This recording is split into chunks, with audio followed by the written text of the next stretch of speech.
If an avoidant ex asks you if you guys can be friends after your breakup, it is so important that you question their intentions. Are they genuinely wanting to transition the relationship to a friendship, or is this just a way for them to hold on to you? This tends to be the reality in the second one, in that they want to keep you on the hook. They want to make sure that they didn't make a mistake. And if they did make a mistake and you go out and move on, they have to face the reality that they could potentially lose the best thing in their life, which is something that they don't want to do, because deep down they do recognize that you are an amazing person and that the relationship is good for them, but they just cannot allow themselves to go deep enough to keep the relationship going. So they tend to try to do everything that they possibly can to make the relationship work while meeting their needs, which is to not express emotions. And that's what friendship does, because what they'll tend to do when you go into a friendship after having a relationship with an avoidant is that they can manipulate it to make it almost seem like you guys are still in a relationship. What this tends to look like is that you guys are engaging in things that you would have done in the relationship. Chances are it may feel like you guys are still in the relationship and that maybe you guys are working towards something, but the moment that you get too close or you try to make them express an emotion or be vulnerable, they will not hesitate to remind you that they're in a friendship with you and pull away.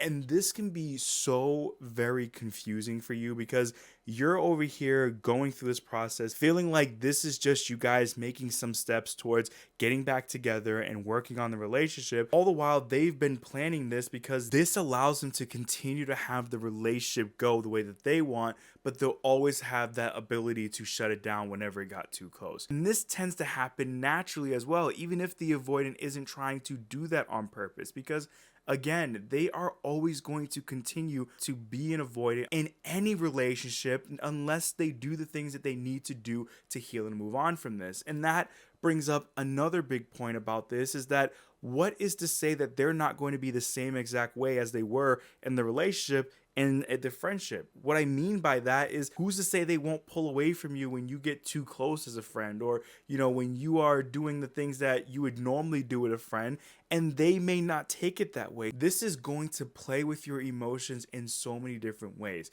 It is so hard for you to separate the relationship from the friendship in a normal breakup or relationship. Never mind one with an avoidant, because you've kind of been conditioned to this, right? Like, you've kind of been put into this cycle, and it's a lot harder for you to distinguish between what is the relationship and what is the friendship. And it's something that's going to continue to drain you. So it's one of those things that becomes very challenging to do, even if their intentions are to actually try to have a friendship with you. Which brings up another reason why this may be so hard to do, because you have to ask yourself, are you going to be able to separate the relationship from the friendship?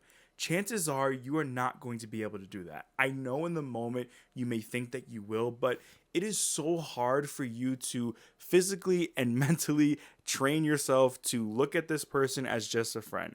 There's always going to be a part of you that's going to have that deeper connection with you, because that's what happens when you get with somebody. That's what happens when you find your soulmate and find love. And chances are, even though the relationship was not what you wanted it to be, you have some type of deep love for this person. So it is going to be very challenging for you to not cross that line of a friendship or a soulmate in so many different ways.